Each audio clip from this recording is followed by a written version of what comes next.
علیک یا سید المرسلین وعلی آلک و صحابک یا جد الحسن والحسین الصلاۃ والسلام علیک یا قائد الحر المہجرین وعلی آلک و صحابک یا امام الانبیاء والمرسلین۔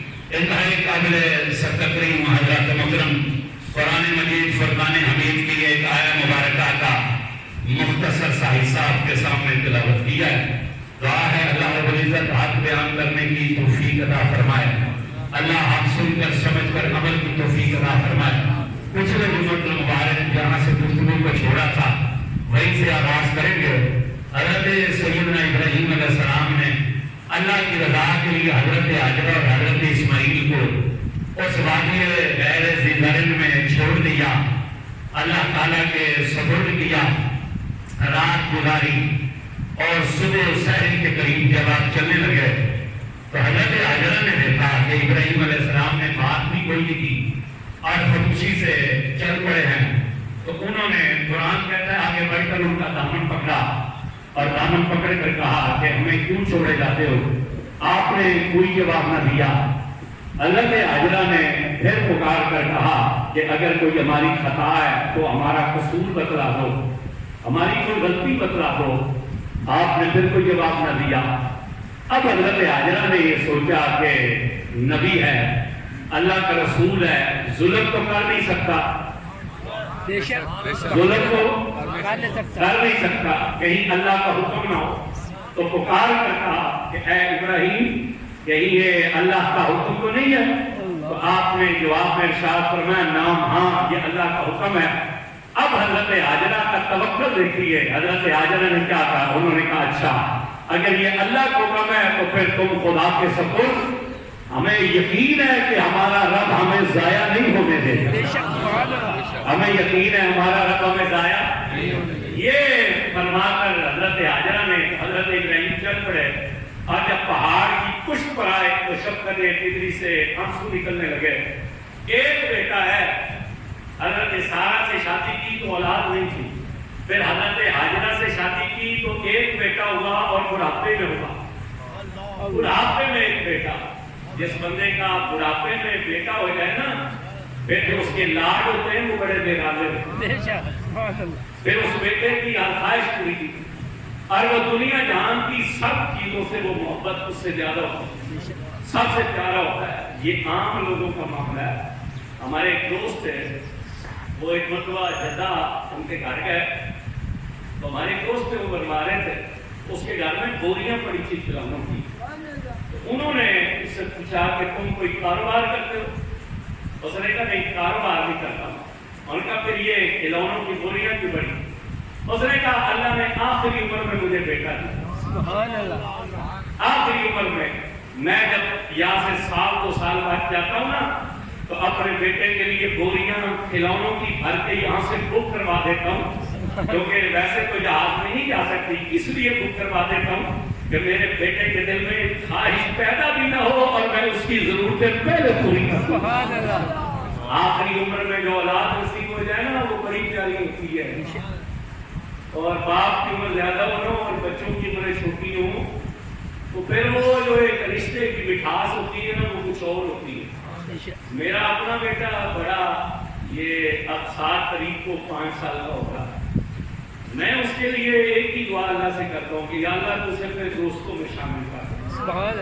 میں نے اس کے لیے کبھی یہ دعا نہیں مانگی کہ یہ ڈاکٹر بنے، انجینئر بنے، ایک دعا کرتا ہوں یا اللہ اسے اپنے دوستوں میں شامل کر، دونوں کے لیے۔ دوسرا تو بھی 2.5 سال کا ہے، انہیں اپنے دوستوں میں شامل کر، انہیں حضور کے غلام بنا اور دین کے سچے عالم بنا دے۔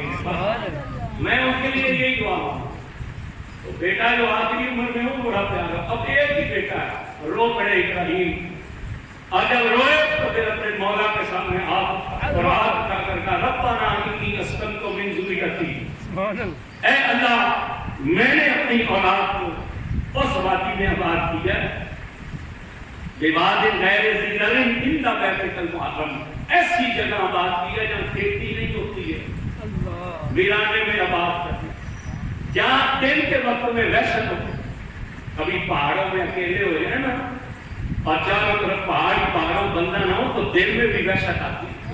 اس جگہ پر چھوڑا جہاں کھیتی نہیں، تیرے گھر کے قریب، تو پچھلے جمعہ یہ عرض کی گئی تھی کہ گھر تو وہاں تھا ہی نہیں، جو آدم نے بنایا تھا وہ تو نوح کے طوفان میں فرشتے لے گئے تھے، پھر اس کے بعد تو گھر تھا ہی نہیں، گھر تو اسی نبی نے بنانا ہے، لیکن ابھی نہیں بنانا، کچھ وقت کے بعد اسے حکم ہوگا ہمارا گھر بنا، مگر پیغمبر اس خالی چٹیل میدان میں پہاڑوں کے دامن میں بیوی اور بیٹے کو بٹھا کر پہاڑ کی اوٹ میں جا کر کہتا ہے کہ میں نے اپنی اولاد کو وہاں آباد کیا ہے کہ جہاں کھیتی نہیں ہوتی، تیرے پاک گھر کے قریب، تو میں پوچھنا چاہتا ہوں ابراہیم کو کیسے پتا چلا کہ یہاں پاک گھر ہے؟ نبی نبوت کی نگاہ سے دیکھ رہا تھا کہ ایک وقت آئے گا یہاں اللہ کا گھر بنے گا، پھر مخلوق اس گھر کی طرف متوجہ ہوگی اور قیامت کی صبح تک یہ گھر اتنی شان والا ہوگا کہ دنیا کا ہر کام رک جائے گا مگر اس گھر کا طواف نہیں رکے گا۔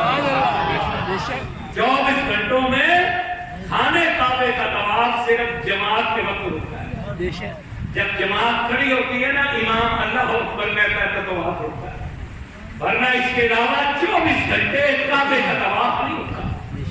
تو کہا تیرے گھر کے قریب میں آباد کر کے جا رہا، پھر 3 دعائیں مانگی، یہ نہیں کہا کہ انہیں بچا لے،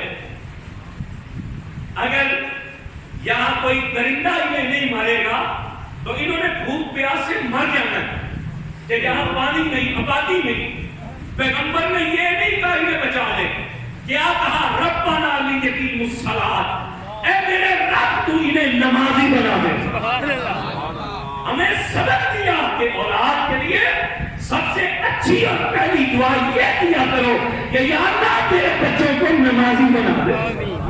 پیغمبر نے دعا مانگی کہ نمازی بنا، ان کی محبت لوگوں کے دل میں ڈال، انہیں پھلوں سے رزق دے۔ نبی کی 3 دعائیں قبول ہوئی، وہ نمازی بھی بنے، وہ لوگوں کے دل میں محبت بھی ہے، اور پھر ان کے لیے اللہ نے پھلوں سے رزق پیدا کیا۔ چلے گئے ابراہیم، مدت گزر گئی، پھر مدت جب گزری اب وہ چلے گئے، اب وہ دن میں جہاں وحشت آتی ہے، حضرت ہاجرہ نے وہاں راتیں گزاری، اکیلے تنہا ایک بیٹے کو لے کر، چند دن کا توشہ تھا، 2-3 دن کے بعد وہ کھانا پینا ختم ہو گیا، اور پھر ماں کے سینے کا دودھ بھی ختم ہو گیا، اپنی خوراک بھی ختم ہوئی تو پھر سینے کا دودھ بھی ختم۔ اب جب سینے کا دودھ ختم ہوا تو اسماعیل رونے لگے، اسماعیل رونے لگے۔ یہ بات یاد رکھیے گا، ہدایت 2 قسم کی ہوتی ہے، ایک ہدایت وہ ہے جو اللہ کسی کی نگاہ کے ذریعے عطا فرماتا ہے، یہ بندہ کفر پر ہوتا ہے پھر اس پر کسی کامل کی نظر پڑتا ہے، اللہ اس کے دل کے دروازے کھول دے تو اس پر پھر ہدایت کے دروازے بھی کھل جاتے ہیں۔ میں مسجد نبی شریف میں بیٹھا ہوا تھا، تو یہ حضور شاہ کا ایک بندہ تھا، وہ پہلے شیعہ تھا، سعودی عرب کام کرنے گیا تو چھلانگ لگائی، سیدھا وہابی ہو گیا، یعنی درمیان کا اسٹیشن ہی ان کو ہی نہ ملا، چھلانگ لگائی اور وہابی، یعنی پہلے بیڑا گرک آئی مڑ کنوں بیڑا گرک ہو گیا، وہ وہابی ہو گیا۔ وہاں بیٹھے ہوئے تھے تو ایک اور اس کا جو ملنے والا ہے وہ اس سے بھی کٹر تھا، وہاں کی وہ بات کی تو ہمارے کسی ساتھی نے کہا کہ حضرت خواجہ غریب نواز نے 90 لاکھ ہندو کو نظر سے کلمہ پڑھا، 90 لاکھ ہندو کو، تو وہ دونوں وہابی اسے پڑھ گئے اور اسے کہتے خبردار، یہ کہا نظر سے کلمہ کوئی نہیں پڑھاتا، دعوت سے کلمہ پڑھاتے ہیں، نظر سے کسی نے اسلام نہیں قبول کیا۔ میں اپنے وہ ذکر اسکار میں لگا ہوا تھا، جب ان کی تھوڑی سی بحث ہوئی نا تو میں نے وہ ذکر چھوڑا، میں نے اس ملا سے کہا، میں نے کہا میں اگر حدیث سے ثابت کر دوں کہ نظر سے کلمہ پڑھوایا جاتا ہے، سبحان اللہ، سبحان اللہ اونچی ہوئی، میں نے کہا میں حدیث سے ثابت کر دوں کہ نظر سے کلمہ پڑھایا جاتا ہے، پھر مان لو گے؟ کہنے لگا کیسے حدیث سے؟ میں نے کہا عبداللہ بن مسعود رضی اللہ عنہ صحابی رسول ہے، اے میری نماز ایسا پڑھنے ہیں نا، یہ طریقہ ہمیں عبداللہ بن مسعود نے بتایا، سبحان اللہ اونچی ہوئی، یہ جو نماز ہم پڑھتے ہیں یہ طریقہ عبداللہ بن مسعود نے سمجھایا، اور یہ بابی لوگ حضرت عبداللہ بن مسعود کے اس طریقے کو نہیں مانتے، کیونکہ عبداللہ بن مسعود نے 10 صحابہ کو اکٹھا کر کے فرمایا میں تمہیں نہ بتلاؤں کہ حضور کیسے نماز پڑھاتے تھے، انہوں نے کہا پڑھائیے، تو وہ کھڑے ہو گئے، اور پھر جب نماز شروع کی تو صرف ایک مرتبہ انہوں نے ہاتھ اٹھا کر کہا کانوں سے لگائے اور پھر اس کے بعد پوری نماز میں انہوں نے رفع یدین نہ کیا. آج ہماری نوجوان نسل کو کہتے ہیں بخاری اور مسلم اور صحیح ستہ میں رفع یدین کی حدیثیں ہیں, سارے صحابہ رفع یدین سے نماز پڑھتے تھے اور تم رفع یدین نہیں کرتے. میں نے کہا ہم نے کب رفع یدین کا انکار کیا ہے؟ کل عید کی نماز پڑھی ہے 6 مرتبہ رفع یدین کیا کہ نہیں کیا؟ بولو 3 مرتبہ پہلی رکعت میں 3 مرتبہ. اور روزانہ فکروں میں رفع یدین کرتے کہ نہیں کرتے؟ جب فکروں میں دعائیں قنوت پڑھنے لگتے ہیں تو ہاتھ اٹھا کر کانوں سے لگاتے ہیں. میں نے کہا ہم نے کب انکار کیا, مگر تجھ میں اور ہم میں فرق ہے, اور وہ یہ ہے ہم وہاں رفع یدین کرتے ہیں جہاں مدینے والے نے رفع یدین کیا ہے, جہاں حضور نے نہیں کیا وہاں نہیں کرتے, وہاں کرتے ہیں کہ حضور نے کیا. 10 صحابہ کو انہوں نے نماز پڑھ کر دکھایا. اور کون ہے یہ عبداللہ بن مسعود؟ یہ وہ صحابی ہے کہ جس کی ڈیوٹی تھی کہ وہ نبی پاک کو وضو کراتا تھا, جس کی ڈیوٹی تھی نبی پاک کو وضو. مسواک ان کے پاس ہوتا, وضو سے پہلے مسواک پیش کرتے, حضور مسواک فرماتے, پھر یہ وضو کراتا. پھر جب حضور نماز کے لیے کھڑے ہوتے تو نبی پاک اپنے جوتے, اپنے نالین, اپنے جوڑے انہیں عطا کرتے. تو یہ حضور کے جوڑے کپڑے میں لپیٹ کر نہیں رکھتے تھے, یہ مسجد میں کسی نکر میں نہیں, حضور کے جوڑے مبارک کا ایک پاؤں اس کف میں ڈال لیتے, دوسرا پاؤں اس کف میں ڈال لیتے اور اللہ اکبر کہتے ہیں سبحان اللہ کرتے تھے. سبحان اللہ اونچی ہونی چاہیے. اب وضو کرانے والا, مسواک پیش کرنے والا, جوڑے سنبھالنے والا, میں پوچھتا ہوں وہ نماز کے بارے میں زیادہ بتلا سکتا ہے یا وہ صحابی بتلا سکتا ہے جو آیا ہی ایک مرتبہ تھا؟ اب حضور کی نماز کو کون زیادہ جانتا ہے؟ جو وضو کرانے والا, مسواک سنبھالنے والا. سمجھ آ رہی ہے کہ نہیں آ رہی؟ جوڑے سنبھالنے والا. اب جوڑے کون جو دم دم ساتھ رہتا ہے. اب توجہ کیجیے گا, یہ عبداللہ بن مسعود کہتے ہیں جب حضور مدینے آئے نا, میں اپنی خالہ کی بکریاں چرایا کرتا تھا, تو میری خالہ اور میری ماں کو جب حضور کا پتہ چلا تو انہوں نے مجھے کہا سن, ہم نے سنا ہے کہ مکے سے جادوگر مدینے میں آ گیا ہے, تو اپنی بکریاں ادھر نہ لے کر جانا جدھر محمد ہوتے. کہتے ہیں لڑک مند تھا, اور یہ لڑک مند کی عمر وہ ہوتی ہے کہ بچے کو جس کام سے روکا جائے ادھر اس کی توجہ. اب کہتے ہیں میں ڈرتا بھی تھا لیکن میرے دل میں حضور کو دیکھنے کا شوق بھی پیدا تھا, میں دیکھنا بھی چاہتا تھا, ڈرتا بھی تھا. فرماتے ہیں ایک دن بکریاں چراتے چراتے میری بکریاں اس طرف آ گئی جدھر حضور تھے. فرماتے ہیں میں بکریاں چرا رہا کہ اچانک حضور صدیق اکبر رضی اللہ عنہ کے ساتھ تشریف. سبحان اللہ. کہتے ہیں جب حضور تشریف لائے نا تو میں حضور کو دیکھ کر گھبرا گیا, لیکن جب حضور نے مجھ پر نظر ڈالی نا تو حضور مسکرا دی. سبحان اللہ. کہتے ہیں نظر پڑنے کی دیر تھی میرے دل کی دنیا کھل گئی, میرے دل کے بند تالے کھل گئے. نبی پاک نے حضرت ابو بکر سے فرمایا کہ اسے پوچھو اس کے پاس دودھ ہے, تو صدیق اکبر نے آ کر کہا کہ تیرے پاس دودھ ہے؟ میں نے کہا دودھ ہے مگر میں دے نہیں سکتا, اس لیے کہ وہ امانت ہے, یہ بکریاں ہیں میری خالہ کی, تو چونکہ میری ملکیت نہیں ہے اور دودھ ہے, کیونکہ یہ جو چھیڑو ہوتے ہیں نا چرواہے, یہ 2-4 بکریوں کا دودھ نہیں نکالتے تاکہ کہیں بھوک یا پیاس لگے اور پانی کا کھانا ہو تو وہ دودھ نکال کر پیٹ بھر لیں. تو اس نے کہا دودھ ہے مگر دے نہیں سکتے کہ امانت ہے. جب صدیق اکبر نے یہ آ کر عرض کی نا حضور سے کہ وہ کہتا ہے دودھ تو ہے مگر دے نہیں سکتا, امانت ہے, تو مصطفیٰ کریم نے مسکرا کر فرمایا اسے جا کر کہو کہ اگر ہم دودھ لے بھی لیں اور اس کی امانت میں خیانت بھی نہ ہو تو پھر تو کوئی اعتراض نہیں. اگر ہم دودھ لے بھی لیں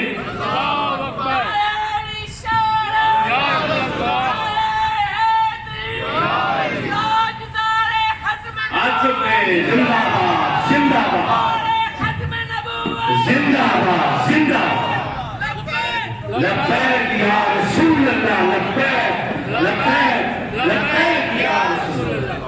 حضور نے فرمایا اسے جا کر کہا اگر ہم دودھ لے لیں اور اس کی امانت میں خیانت نہ ہو پھر تو اعتراض نہیں. صدیق اکبر نے جب اسے آ کر یہ کہا اس نے کہا مجھے کوئی اعتراض نہیں. حضور نے فرمایا اس کے ریوڑ میں سے ایک پٹھی پکڑ کر لے گا. سبحان اللہ. اس کے ریوڑ میں سے ایک پٹھی پکڑ کر گا صدیق اکبر لے گا. حضور نے بسم اللہ پڑھ کے اس کی پشت پر ہاتھ پھیرا, بکری جوان بھی ہو گئی اور اس کے تھن بھی دور سے لگ گئے. اب جو لوگ یہ کہتے ہیں کہ معجزہ نبی کی مرضی سے نہیں ہوتا, یہ معجزے اور کرامت پر نبی کا اختیار نہیں ہوتا, یہ تو اللہ کی مرضی سے ہوتے ہیں, نبیوں کے جانے سے نہیں ہوتے, تو یہ حدیث تمانچہ ہے ان کے منہ پر, یہ حدیث ان کے منہ پر. حضور نے ابو بکر صدیق سے یہ نہیں کہا تھا کہ اسے جا کر میں اپنے اللہ سے پوچھتا ہوں کہ مجھ سے معجزہ صادر کر, اگر مجھ سے معجزہ صادر ہو جائے اور ہم دودھ لے لے تو اسے اعتراض تو نہیں, یہ نہیں کہا تھا. فرمایا جاؤ اسے کہو. حضور نے ہاتھ مبارک پھیرا, دست مقدس کو جوان ہوئی, تھن بھر گیا. حضور نے فرمایا اسے کہو کہ پیالہ دے. جب پیالہ لینے گئے, اب وہ کہتے ہیں کہ جب وہ پیالہ لے کر دودھ نکالنے لگے گا تو میں نے اپنے دل میں یہ بات تہیہ کی, اگر تو ہوا نا سچا نبی تو پہلے اپنے یار کو پلائے گا, پہلے اپنے یار کو پلائے گا اور پھر مجھے پلائے گا اور آخر میں خود پیے گا. اگر تو ایسا ہوا تو میں کلمہ پڑھ کے مسلمان ہو جاؤں گا. فرمایا حضور نے دودھ نچوڑا, پیالہ بھرا تو فرمایا ابو بکر پیو. صدیق نے دودھ پیا. حضور نے دوسرا پیالہ بھرا تو مسکرا کر فرمایا کہ ابو بکر پہلے اسے دودھ پلا دو. تیسری مرتبہ پیالہ بھر کر حضور نے دودھ پیا. قرآن عیدگاہ کی جامع مسجد میں آنے والوں, میں قرآن سر پہ رکھ کے اس بات کا ضامن ہوں, تم سے پوچھنا چاہتا ہوں حضور نے کس لمحے اسے کہا تھا کہ اللہ ایک ہے اور میں سچا رسول ہوں تو کلمہ پڑھ لے؟ حضور نے اسے کس لمحے دعوت دی تھی؟ حضور نے صرف نکاح ڈالی. سبحان اللہ پوچھی ہوئی, حضور نے اس پر صرف نگاہ ڈالی تھی. اب توجہ کیجیے گا, توجہ کیجیے گا, سمجھ آ گئی؟ اب نبی پلٹے چلے گئے. اب ماں تھی, ماں تو ماں ہوتی ہے, دودھ ختم ہو گیا, پانی کھانا پینا ختم ہو گیا. اب اسماعیل روئے. ماں نے اسماعیل کو پتھر کی ایک کوٹ میں لٹایا اور پھر پہاڑ پر چڑھی. 2 پہاڑیاں تھی, صفا اور مروہ, آج بھی ہیں, لیکن اب تو حاجیوں کی سہولت کے لیے ان پہاڑیوں کو چھوٹا کر دیا اور صرف ایک نشانی کے طور پر انہیں رکھا گیا. باقی سارا میدان بنا دیا گیا اور وہاں پتھر لگا دیا گیا, ایئر کنڈیشن لگا دیا جائے تاکہ حاجیوں کو آسانی ہو جائے صفا مروہ میں. اور چڑھائیوں پر انہوں نے ٹکڑیوں والے پتھر لگایا تاکہ لوگوں کو پھسلن سے بچت ہو, اللہ سب کو لے جائے. درمیان میں 2 سبز ٹیوبیں لگا دی ہیں کہ جہاں پر صرف حاجی کو دوڑنا پڑتا ہے, باقی وہ آرام سے چلتا ہے. جب حضرت ہاجرہ کا زمانہ تھا, یہ دونوں پہاڑیاں ان سبز لائٹوں سے شروع ہوتی تھی. ادھر والی لائٹ سے صفا پہاڑی شروع ہو جاتی تھی اور دوسری لائٹ سے مروہ کی پہاڑی آدھا کلومیٹر لمبی تھی, جو اب صرف چند گز لمبی رہ گئی ہے, باقی سارے کا سارا صحن بنا دیا گیا ہے. حضرت ہاجرہ کے درمیان میں صفا پہاڑی پہلی لائٹ تک تھی اور مروہ پہاڑی دوسری لائٹ سے شروع ہو جاتی تھی. نبی کی ماں تھی, ماں تو ماں ہی ہوتی ہے نا.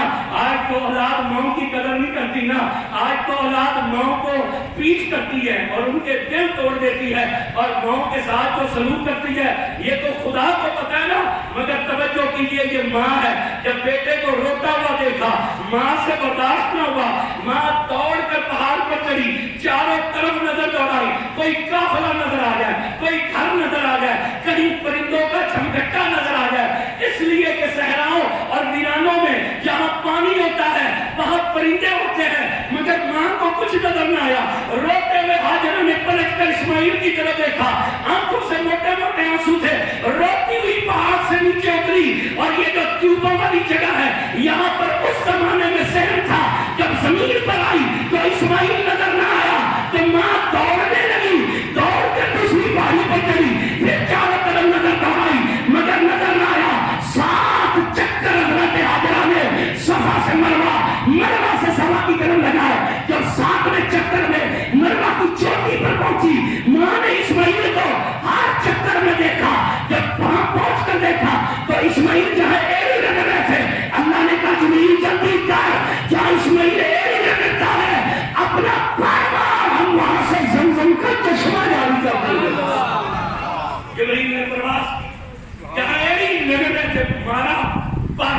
زمزم کا چشمہ نکلا. ماں تھی نا, روتے ہوئے دیکھا, جب چمکتا ہوا تو چیز نظر آئی, دوڑی نیچے آئی تو پانی تھا, فوراً اسماعیل کے منہ میں ڈالا, پھر خود پیا. اب حضرت حاجرہ نے دیکھا چشمہ ابل رہا تھا, مٹی کا بند بنایا لیکن پانی نے بند کو توڑ دیا. پھر حضرت حاجرہ نے تھوڑا سا اور بڑا بننا بنایا, پھر پانی نے اسے بھی توڑا. حضور فرماتے ہیں سنو, جب میری دادی نے تیسری مرتبہ بننا باندھا نا اور پھر پانی نے توڑنے لگا تو میری دادی نے پانی سے مخاطب ہو کر کہا یا ماؤ زمزم. عربی میں پانی کو ماں کہتے ہیں, یا ماؤ زمزم. زمزم کا مطلب ہے رک جا. حضور فرماتے ہیں میری دادی نے پانی سے مخاطب ہو کر کہا یا ماؤ زمزم, اے پانی رک جا. حضور فرماتے ہیں جب دادی کی زبان سے نکلا وہ وہی بنتا. سنو, اگر حاجرہ نہ کہتی زمزم تو آج روئے زمین پر کوئی اور پانی نہ ہوتا, پھر زمزم ہی کا پانی ہوتا. ہمارے یہاں بھی ٹوٹیاں لیک ہو جاتی ہیں, بولے نہیں آپ کر لو کوشش کو ڈکر بولو تو صحیح. ہمارے کہنے سے رک سکتے, بولے نہیں ہم روک سکتے پانی. یہ نبی کی ماں ہے, سبحان اللہ اونچی ہوئی, یہ نبی کی ماں ہے. چشمے کو روک رہی ہے. کس کو روک رہی ہے؟ چشمے کو, اس پانی کو جو زمین کے اندر سے نکل رہا تھا اور آج تک نکل رہا ہے. 4000 سال ہو گئے زمزم کو جاری ہوئے. کتنے سال ہو گئے؟ اونچا بولیے. 4000 سال ہو گئے زمزم کو جاری ہوئے. اور یہ دنیا کا واحد پانی ہے. جتنے پانی ہیں ان کے اوپر ایکسپائری ڈیٹ ہوتی ہے. ایکسپائری ڈیٹ کہ یہ فلاں تاریخ کے بعد پینے کے قابل نہیں رہے گا. یہ جو عام ہمارا پانی ہے یہ 3 دن کے بعد ذائقہ بدلنا شروع ہوتا ہے, پھر رنگ بدلتا ہے. یہ جو وضو کے اندر حضور نے فرمایا نا پہلے ہاتھ دھو لو, کیوں کہا تھا کہ جب ہاتھوں پر پانی پڑے گا تو اس کا رنگ نظر آ جائے گا. ہاتھوں پر پانی پڑے گا تو اس کا رنگ نظر آئے گا. پھر فرمایا کھلی کرو, جب ہتھیلی میں لے کر منہ میں ڈالو گے نا تو پھر اس کے ذائقے کا پتہ چل جائے گا. اس کے یہ 2-3 سال پہلے نا ہم سندھ کے دورے پر گئے تو سیون شریف اور یہ پروگرام کر کے نا جا رہے تھے حیدرآباد. تو جام شوروں کراس کیا نا تو گرمی پڑی تھی تو ایک پیٹرول پمپ پہ گاڑی روکی. یہ حافظ بھی صاحب تھا اور وہ ڈرائیور بھی ایک تھا. تو میں نے گاڑی روکی, میں نے کہا وضو کر رہے ہیں. گاڑی روکی تو پمپ پہ میں وضو کرنے گیا تو پانی بے انتہا گرم اور کڑوا. خیر وہ وضو کیا, یہ پیچھے سے جب میں باہر نکلا نا تو میں نے کہا پانی بڑا زبردست ہے. ان کو ہوا کہ گرمی بڑی ہے, بڑا ٹھنڈا ہی پانی ہے. جب جا کے جناب نے انہوں نے وضو کیا تو کبھی یہ سیٹ ہو گئی. اب توجہ کرنا, توجہ, ہم اس ٹوٹی کے پانی کو نہیں روک سکتے. سمجھ آ رہی ہے کہ نہیں آ سکتے؟ وہ بولو تو صحیح. ہم اس ٹوٹی کے پانی کو, وہ جیل والا کمینہ تو کہتا ہے نا کہ نبی اور ولی تو اپنا پیشاب نہیں روک سکتے. میں کہتا ہوں نبیوں اور ولیوں کی تو شان بڑی ہے, اور جس کی گود میں نبی آ جائے وہ زمزم کو روک لیتی ہے. نہیں سبحان اللہ, کلیجے سے نکلنی چاہیے. جس کی گود میں نبی آ جائے وہ زمزم کو روک لیتی ہے. اور پھر قرآن نے اس پیغمبر کا بھی ذکر کیا کہ جس نے ڈنڈا مار کر سمندر کا پانی روک دیا تھا. اونچا بولیے سبحان اللہ. قرآن نے اس نبی کا بھی ذکر کیا کہ جب فرعون کا لشکر پیچھے تھا اور پھر اس کی قوم نے کہا اے موسیٰ تو نے ہمیں مروا دیا, آگے سمندر ہے, پیچھے فرعون ہے, ہم کیا تھا لیکن نہیں صاف کرتے تھے نا, ان کی پوٹی اٹھاتے تھے, ان کی کمری اٹھاتے تھے, کم از کم زندہ تو تھے. اب پیچھے فرعون کا لشکر ہے اور آگے سمندر ہے, تو نے تو ہمیں مروا دیا. اللہ کے نبی نے رب کی طرف دیکھا, دیکھ کر کہا میری قوم پریشان ہے. اللہ نے کہا خامنہ کر, اپنا ڈنڈا پانی پر مار. پیغمبر نے پانی پر عصا مارا, رب نے 12 رستے بنا دیے. رب نے 12 رستے پیدا کر دیے. توجہ کیجیے گا, یہ نبی کی بات نہیں, نبی کی ماں ہے. وہ کہہ رہی ہے یا ماں زمزم. زمزم آپ نے بولا ہے, یا ماں. یا اللہ جو بولے اسی سال زمزم کے کنویں پر کھڑے ہو کے زمزم پیے. یا ماں, اونچی آواز ہونی چاہیے, یا ماں زمزم, اے پانی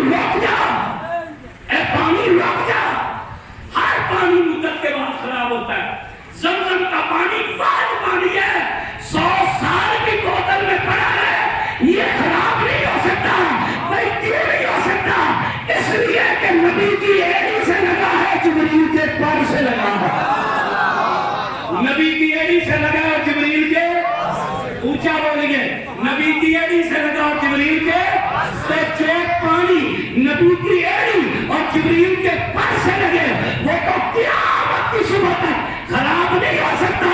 تو وہ صحابہ جن کے ہاتھ نبی کے ہاتھوں سے لگے تھے، وہ صحابہ، اسماعیل کی تو ایڑی لگی ہے نا، جبریل کا پر لگا ہے، مگر صحابہ سے تو حضور کے ہاتھ لگے ہیں، صحابہ سے تو حضور کے ہاتھ لگے ہیں۔ کتنے صحابہ ہیں جن سے سینہ لگا ہے حضور کا، کتنے صحابہ ہیں جن سے پشت لگی ہے۔ اگر اسماعیل کی ایڑی کی نسبت ہو جائے اور جبریل کا پر لگ جائے وہ پانی قیامت تک خراب نہیں ہو سکتا۔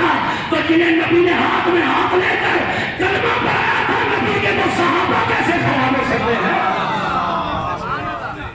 یاد رکھنا صحابہ کو بھونکنے والا حرامی ہوتا ہے، حلالی نہیں بھونک سکتا۔ توجہ کیجئے گا، توجہ۔ اللہ نے فرمایا پر مارا، یا اسماعیل کی ایڑی پر مارا، زمزم نکلا۔ حضرت حاجرہ نے کہا رک جا یا اللہ، یہ تو ایڑی اسماعیل کی لگی ہے تو زمزم نکلا، مگر یہ جو ماں دوڑی تھی اسے بھی دوڑنے پر کچھ ملا، اسے بھی دوڑنے پر کچھ، اونچا بولو، اسے بھی ملا۔ فرمایا ہاں، ہم نے حاجرہ کی دوڑ کو اتنا پسند کیا کہ رب نے اسے عبادت بنا دیا، رب نے عبادت بنا دیا۔ اور جن پہاڑوں پر حاجرہ کے قدم لگے تھے قرآن میں ذکر کرتے ہوئے کہا ان صفا مروا مروا من شعائر اللہ، معبود نے بتلا صفا بھی میری نشانی ہے، مروا بھی میری نشانی ہے۔ یا اللہ تمہیں اگر نشانیاں بنانے کا تو کوئی مری کے پہاڑوں کو نشانی بناتا، ٹھنڈے پہاڑ، ٹھنڈے پہاڑ، ساتھ کوئی سوات کے پہاڑوں کو نشانی بنا لیتا، کوئی کلان کے پہاڑوں کو نشانی، چٹیل سیاہ رنگ والے سخت پہاڑ، ان کو کہا کہ یہ میری نشانیاں ہیں۔ تو آواز ہے سن، ہم پہاڑوں کو دیکھ کر نشانی نہیں بناتے، ہم تو یاروں کو دیکھ کر نشانی بناتے ہیں۔ ہم پہاڑوں کو دیکھ کر نشانیاں نہیں بناتے، یاروں کو دیکھ کر نشانیاں بناتے ہیں۔ قیامت کی صبح تک رب نے ماں کو خراج تحسین پیش کرتے ہوئے حاجرہ کی دوڑ کو اپنی عبادت قرار دیا۔ اب جو بندہ حج اور عمرے پر جاتا ہے اسے دوڑنا پڑتا ہے۔ بھائی نبیوں نے دوڑ لگائی، نبی دوڑے، خود حضور دوڑے، ولی دوڑے، غوث قطب ابدال قلندر دوڑتے ہیں، ساری کائنات دوڑتی ہے، ساری کائنات دوڑ لگی ہوئی ہے۔ 25 لاکھ جڑے گئے میں ابھی دوڑیں تے دوڑ سن، قیامت تک دوڑتے رہیں گے۔ دوڑنا عبادت ہے، تو یہاں نہ دوڑ لیں، بولے نہیں آپ صبح صبح اٹھ کر ریالیاں کرے دوڑ، یہاں نہ دوڑ لیں۔ دوڑنا عبادت نہیں، مگر وہاں جا کر حاجرہ سلام اللہ علیہ کی سنت کو زندہ کرنا عبادت ہے۔ ایک دوڑ لگی ہوئی ہے، دوڑ رہے لوگ دیوانہ بات۔ اچھا پھر یہ صرف مردوں کے لیے دوڑنا ہے، عورتوں کے لیے نہیں۔ یہ دوڑنے کی سنت صرف عورت کو اجازت نہیں ہے۔ وہ جو سبز دو ٹیپوں کے درمیان ہم دوڑتے ہیں نا، کیوں دوڑتے ہیں؟ یہ میدان تھا تو وہ دوڑتی تھی کیونکہ بیٹا نظروں سے دور ہوتا تھا، تو یہاں مرد دوڑتے ہیں، عورت کو دوڑنے کی اجازت نہیں۔ کیوں نہیں اجازت؟ اس کے جسم کے خد و خال ایسے ہوتے ہیں، اگر عورت دوڑے تو اس کی بے پردگی ہوتی ہے۔ تو میرے نبی نے فرمایا کہ اگر سنت تو یہ عورتوں کے لیے ہونا چاہیے تھا، کیونکہ دوڑنے والی کون تھی؟ عورت۔ بولے بھائی کون دوڑی تھی؟ عورت۔ سیدہ اگر عورت تو سنت عورتوں کے لیے ہونی چاہیے، مگر محبوب نے فرمایا نہیں، میں عورتوں کو دوڑنے نہیں دوں گا، میں محمد عورتوں کو دوڑنے نہیں دوں گا۔ عبادت ہی صحیح، مگر اس کے پردے کا اتنا خیال ہے یہ دوڑ نہیں سکتی، اس کے لیے حکم ہے تھوڑے سے قدم تیز کر دے، اس کے لیے حکم ہے تھوڑے سے قدم تیز کر دے، یہ دوڑ نہیں سکتی۔ تو پھر میں آپ سے پوچھنا چاہتا ہوں اگر یہ صفا مروا پر جا کر دوڑ نہیں سکتی تو یہ کرکٹ کی گیند کے پیچھے کیسے دوڑ سکتی ہے؟ آج تو ٹیمیں بنی ہوئی ہے. پھر کہتے ہیں ہم عاشق رسول ہیں. ٹی وی پر بیٹھ کر ہے ہون طریقے لبیک والے ہم لان مار کیتا نا ختم ہوا تو کئی جو لبرل تھے نا ان کی چیخیں نکلی. وہ ایک ارشاد نام کا ہے کمینہ, اسے سب سے زیادہ تکلیف ہوتی ہے. بڑی تکلیف ہوئی ان کو میڈیا والوں کو کہ ان کا دھرنا, ان کا یہ کیوں کام ہے, ان کے مطالبات کیوں. مطالبے میں نے آپ کو پہلے بتایا کیا مطالبے تھے. آپ کے ملک کے اس وزیر اعلیٰ نے, اس وزیر داخلہ نے جو ختم نبوت کے ڈاکو تھے, آج بھی وہ ختم نبوت کے ڈاکو ہیں, اس نے بیٹھ کر کیا کہا کہ ان کے سارے مطالبے تحفظ ناموس رسالت کے ہیں. لیکن یہاں لبرل کی چیخیں نکل رہی ہیں. اور ٹی وی پر بیٹھ کر کہتے ہیں ہم عاشق رسول ہیں, تو کمینہ تم نکلے کبھی نبی کی عزت کے لیے. یہ ٹی وی پر بیٹھ کر کہتے ہیں کہ ہم عاشق رسول ہیں, یہ حضور کی عزت کے لیے نکلے.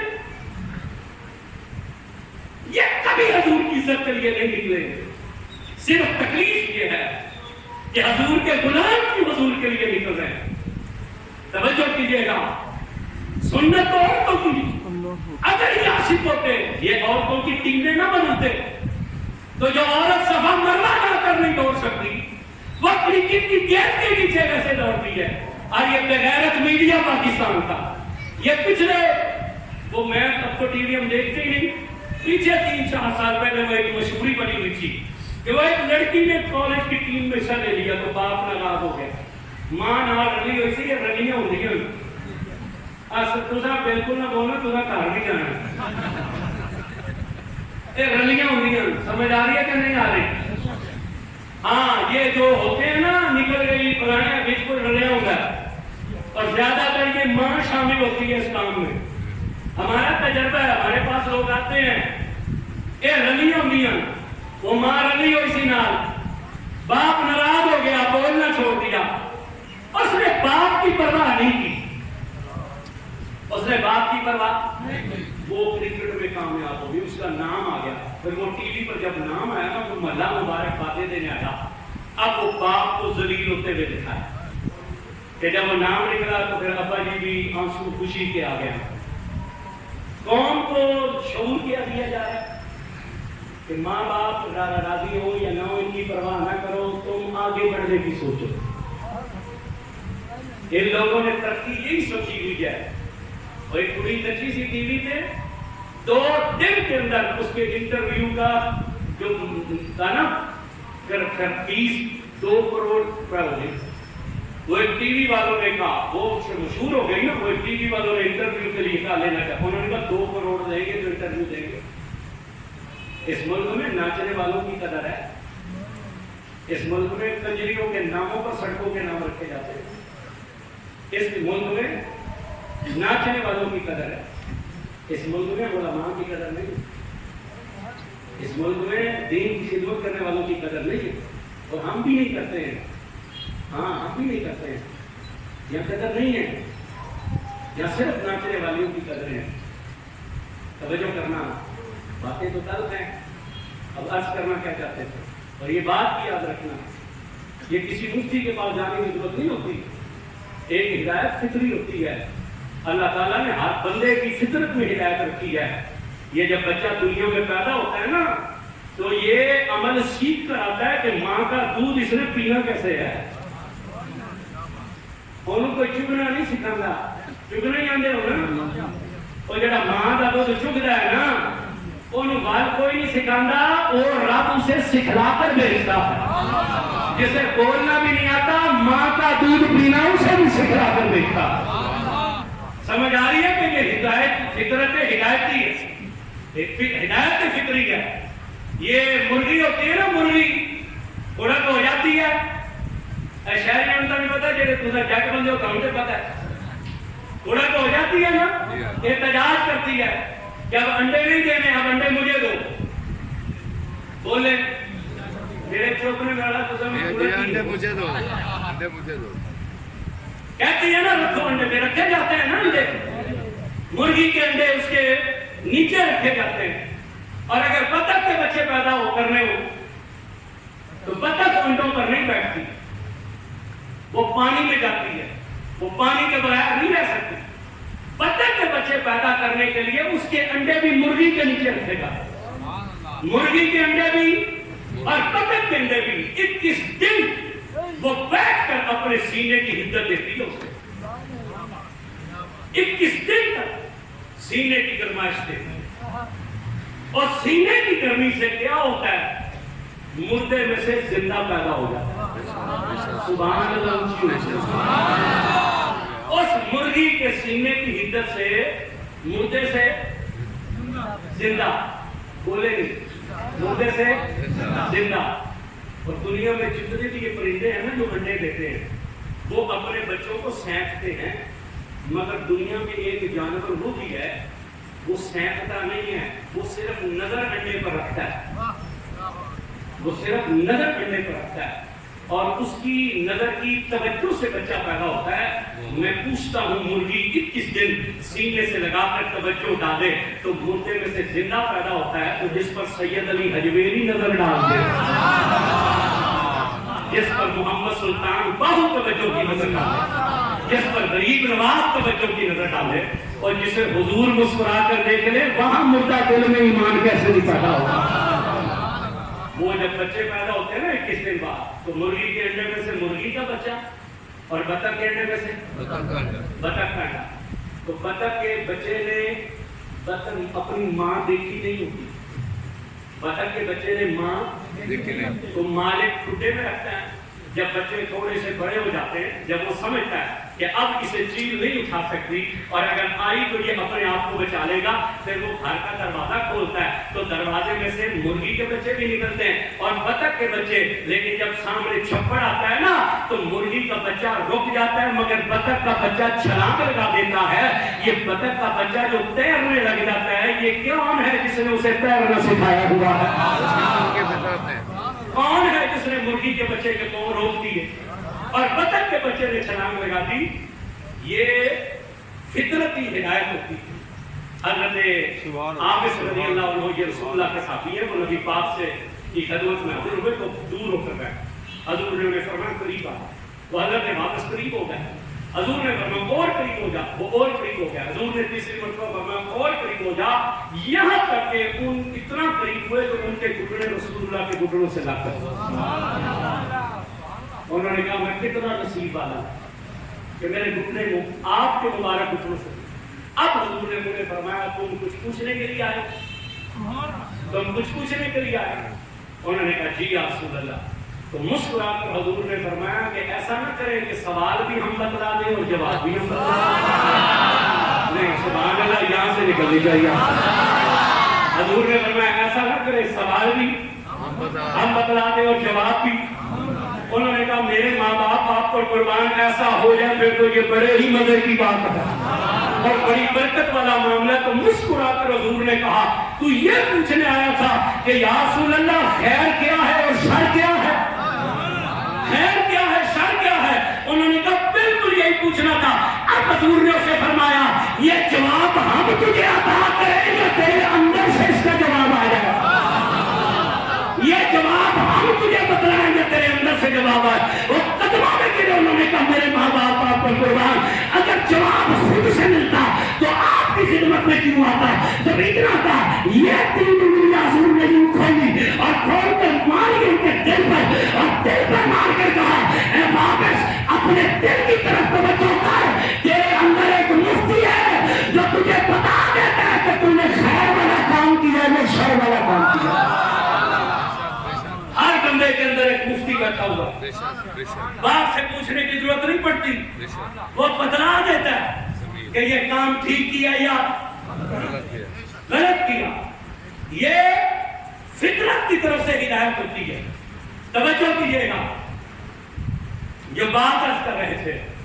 اب حضرت ہاجرہ کے قدم لگے. اللہ نے کہا یہ ہماری نشانی ہے. حضرت ہاجرہ کے قدم لگے تو باہر نشانیاں. اور یہ کتنی مرتبہ دوڑی ہے حضرت ہاجرہ زندگی میں؟ 7 تو چکر ہے. صرف ایک مرتبہ نبی کی ماں ایک مرتبہ دوڑے تو عبادت نبی کی ماں کے ایک مرتبہ قدم لگے. وہ جگہ اللہ کی نشانی میں پوچھنا چاہتا ہوں جہاں حضرت ہاجرہ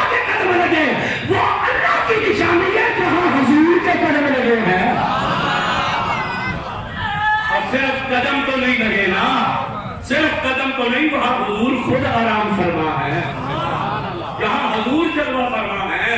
پھر وہ مدینہ اللہ کی نشانی ہوا کہ نہ ہوا؟ بولے نہیں، نشانی ہوا کہ نہ ہوا؟ حضرت ہاجرہ سے حضرت ابراہیم کا مقام زیادہ ہے کہ تھوڑا ہے؟ زیادہ ہے۔ حضرت ہاجرہ نبی نہیں ہے، ابراہیم علیہ السلام نبی ہے، اور اس سے ہٹ کر بھی مرد کا رتبہ عورت سے بلند ہے۔ بولیے، مرد کا رتبہ عورت سے، خامد کا مرتبہ بیوی سے زیادہ ہے۔ بحیثیت خامد بھی وہ افضل، بحیثیت مرد بھی وہ، اور بحیثیت نبی بھی، کیونکہ حضرت ہاجرہ ان کا کلمہ پڑھتی تھی۔ حضرت ہاجرہ ابراہیم پر ایمان لائی تھی نا، لا الہ الا اللہ ابراہیم، یہ کلمہ یہی پڑھتی تھی، امت ہی ہوئی نا، تو ابراہیم افضل ہوئے کہ نہ ہوئے؟ جہاں ہاجرہ کے قدم لگے وہ بھی اللہ کی نشانی، اور جہاں ابراہیم کے قدم لگے وہ مقام ابراہیم بھی اللہ کی نشانی۔ وہ ایک پتھر ہی تو ہے جو نبی کی خدمت میں پیش کیا گیا تھا کہ جب دیواریں اونچی ہو گئی تھی قد کے برابر، تو کہا تھا اس پر چڑھ جاؤ۔ جیسے جیسے دیوار اونچی ہوتی چلی جائے گی یہ پتھر بھی ہوا میں، تم دائیں طرف کا ارادہ کرو گے یہ دائیں طرف چلے گا، تم بائیں کا ارادہ کرو گے یہ۔ اور پھر جب نبی نے پتھر پر قدم رکھے تو پتھر نے نبی کے قدموں کو چوم لیا، پتھر نے نبی کے قدموں کو، پتھری تو نبی کا نام سن کر انگوٹھے نہیں چومتا، پتھری تو انگوٹھے چومنے پر لڑ رہا ہے، مگر یہ پتھر تھا، اس نے نبی کے دونوں قدموں کو اپنے دل میں جگہ دی، نرم ہو گیا۔ دو نشان ہیں، ایک بڑا ہے ایک چھوٹا، وہ اللہ کے گھر میں ہے، وہ آج بھی اور سب سے زیادہ فضیلت اور ثواب اس کے قریب نفل پڑھنے کا ہے، مقام ابراہیم کے، تو وہ بھی اللہ کی نشانی، جہاں ہاجرہ کے قدم لگے وہ بھی اللہ کی نشانی، اور جہاں ابراہیم کے قدم لگے وہ بھی اللہ کی نشانی۔ تو میں کہنا چاہتا ہوں حضور کو ابراہیم کے بھی نبی ہیں، ابراہیم تو نبی پاک کے مقتدی ہیں۔ مسجد اقصی میں معراج کی شب حضور نے ابراہیم کو نماز پڑھائی ہے، ابراہیم ہاتھ باندھ کر پیچھے کھڑے ہیں، تو جو پیچھے ہاتھ باندھ کر کھڑے ہو اس کے قدم تو نشانی بنے، تو جس کے پیچھے ہاتھ بندے ان محمد کے قدموں کا شان کیا ہوگا؟ اگر قدم لگے تو نشانیاں، پھر حضور کی شان کیا ہے؟ پھر وہ جو حضور کے سینے سے لگے، وہ صحابہ جن کے ہاتھوں سے حضور کے ہاتھ لگے، اور وہ علی جس کے سینے سے نبی کا سینہ لگا، اور وہ ابو بکر جس کے سینے سے نبی کا سینہ لگا، وہ حسن حسین کہ جن سے صرف سینے نہیں لگے، جن کے منہ میں حضور زبان ڈال دیا کرتے تھے، جنہیں کندھوں پر اٹھاتے تھے، اور پھر وہ ازواج مطہرات کہ جن کا جسم سر کی چوٹی سے لے کر پاؤں کی ایڑی تک نبی پاک کے جسم سے لگتا تھا۔ اگر قدم لگے تو اللہ کی نشانیاں ہیں، تو پھر جن ہستیوں کے جسم حضور کے بدلے عطر سے لگتے تھے وہ نشانیاں کیوں نہیں ہیں؟ میرے دوستوں اور میرے بھائیوں، اللہ تعالیٰ نے فرمایا یہ صفا اور مروہ ہماری نشانی ہے، ہماری نشانی ہے، اور جو ان کی عزت کرے گا وہ صاحب تقویٰ ہے۔ تو پہاڑوں کی عزت کرنے والے تقوی والے ہیں، تو پھر اس کے یاروں کی عزت کرنے والے ہیں۔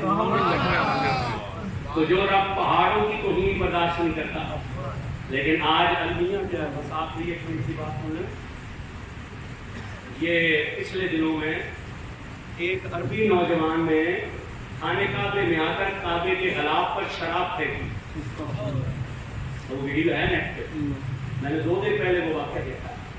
اس نے آ کر کعبے کے غلاف پر شراب پھینک کر اس نے پھر حاجیوں سے مخاطب ہو کر کہا کہ تم اس کا طواف کرتے کیا ہے یہاں پر، یہ میں نے اپنی شراب پھینکی ہے، بوتل اس کے ہاتھ میں، لوگ پھر اس پر ٹوٹ پڑے۔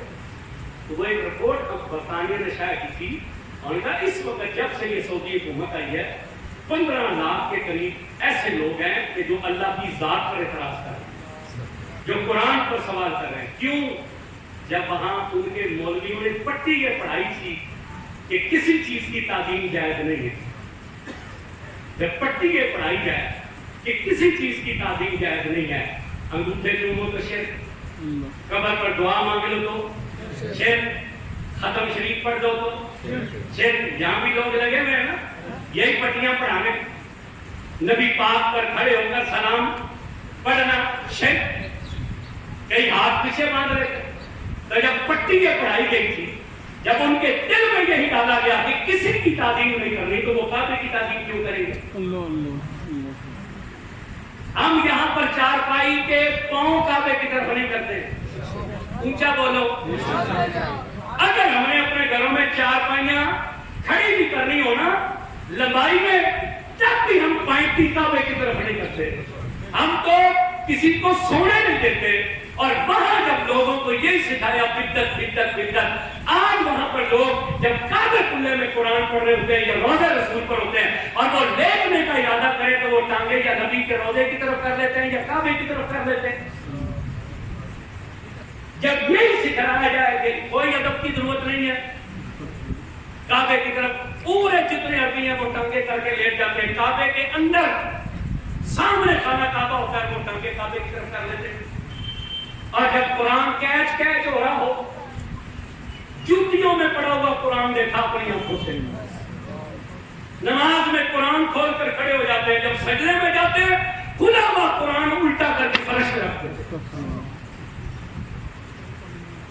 ہر میں کعبہ میں ہم تھے، تکبیر ہو گئی، امام نے اللہ اکبر کہا تو ایک سعودی آ رہا تھا، اس کے ہاتھ میں ایک شاپر تھا جس میں جوتا تھا، دوسرے ہاتھ میں قرآن تھا۔ جب امام نے اللہ اکبر کہا اس نے فوراً جوتوں والے شاپر میں قرآن ڈال کر رکھا اور نیت باندھ لی۔ جب انہوں نے اپنی قوم کو سمجھایا یہی ہے کہ نہ قرآن کا ادب کرو، نہ کعبے کا ادب کرو، نہ روضہ رسول کا ادب کرو، نہ کسی صحابی کا ادب کرو، نہ کسی نبی پاک کی اہل بیت کا ادب کرو، تو پھر وہ قوم کس طرح کی نکلی ہے کہ آج انہی میں سے ایک شخص نے کعبے پر شراب ڈال دی۔ ہم کیوں اپنے بچوں کو سمجھاتے ہیں کہ کعبے کی طرف ٹانگیں نہیں کرنی؟ یہ آج اگر سمت کعبہ کا ادب کریں گے تو جب کعبہ کا نظر آئے گا تو پھر کعبے کا کتنا ادب کریں گے۔ ہم کیوں اپنی اولاد کو تربیت دیتے ہیں کہ چھوٹے بڑے کی عزت کرو؟ اس لیے کہ آج اگر یہ ہماری عزت کریں گے تو جب یہ اللہ کے محبوب کے غلاموں کو دیکھیں گے تو کتنی عزت کریں گے۔ ہم یہاں پر نماز میں سلام کے بعد ہاتھ چومتے ہیں سب کے، کئی لوگ کہتے ہیں خدا سامنے بیٹھا یہ چومن ہی نہیں دیتا، ہم زور لانا پڑنا اصل مانے دے بندے زور تو ہی نہیں مانے، وہ زور ابھی کرتا ہے ہمارا۔ اچھا بھی کر لیتے ہیں اندر جوانی یا پورے جو ہو گئے، کئی کہتے ہیں گناہگار، حالانکہ اس سے گناہگار ہو جاتا ہے بندہ، نہیں ہوتا گناہگار۔ سمجھ آ رہی؟ یہ صرف محبت ہوتی ہے، یہ جو چومتے ہیں وہ محبت کی وجہ سے چومتے ہیں، کوئی اور وجہ نہیں ہے۔ ہم ایک مسجد میں کچھ عرصہ ہم نے جمعہ پڑھایا، یہاں بچے چھوٹے چھوٹے ہوتے ہیں نا، وہ کئی مرتبہ ہاتھ چموا کے پھر دوبارہ آ جاتے ہیں، انہیں شوق ہوتا ہے، وہ کہتے ہیں پیر صاحب ہاتھ چوم رہے ہیں، وہ دوبارہ آ جاتے ہیں، میں پھر چومتا رہتا ہوں۔ وہ ایک جگہ ہم نے کچھ عرصہ جمعہ پڑھایا تو وہاں ایک بندہ ہمیں ایک دن کہنے لگا کہ آپ کے آنے سے جہاں ہمارے عقیدے ٹھیک ہوئے ہیں، سب سے بڑا فائدہ یہ ہوا کہ ہمارے بچوں کو اتنا پتہ چل گیا کہ ہم نے بزرگوں سے ملنا کس طریقے سے ہے، ہم نے بزرگوں کو کس طریقے سے سلام دینا ہے۔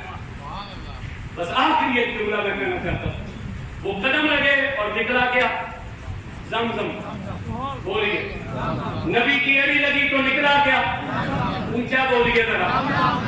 اچھا بندہ دو باتوں سے نہیں بولتا، یا کمزوری اتنی ہو اس نے کھایا کچھ نہ ہو تو نہیں آواز نکلتی، یا پھر اس نے اتنا دبا کر کھایا ہو کہ آواز والا سوراخ ہی بند ہو گیا۔ اور میرا خیال ہے یہ دوسری والی بات ٹھیک ہے، کل عید پڑھ کر گوشت کھانا شروع ہو اور ابھی بھی کھا کر آئے ہو گے، بولو ذرا نبی کی ایڑی لگی تو نکلا گیا، اب زمزم چھنگ میں آ گیا، حاجی لے آیا، اور پھر اس نے وہ ہمارے حاجی سلطان محمود صاحب نائب صدر ان کا بیٹا حج پہ گیا ہوا، کل اس نے پھر وہاں سے مجھے میسج کیا، اس نے کہا میں نے یہاں عرفات کے میدان میں آپ سب لوگوں کو یاد کیا، مسجد والوں کو ہماری طرف سے سلام دیں، میں نے یہاں سب کو یاد کیا۔ وہ پانی آ گیا نا یہاں، یہ ہمارے بھائی صفت اللہ صاحب عمرہ کرنے آ گئے، میں ملنے گیا، انہوں منڈے نے وقت جا لے کھجورے پانی، اب وہ آیا نا، اب میں بیٹھا تھا، میں اٹھا کے منہ سے لگانے لگا، انہوں نے کہا حضرت نہیں بیٹھ کے نہیں پینا، اسے کھڑے ہو کے پینا، یا اللہ جو بولے نا یہ باہر جا کر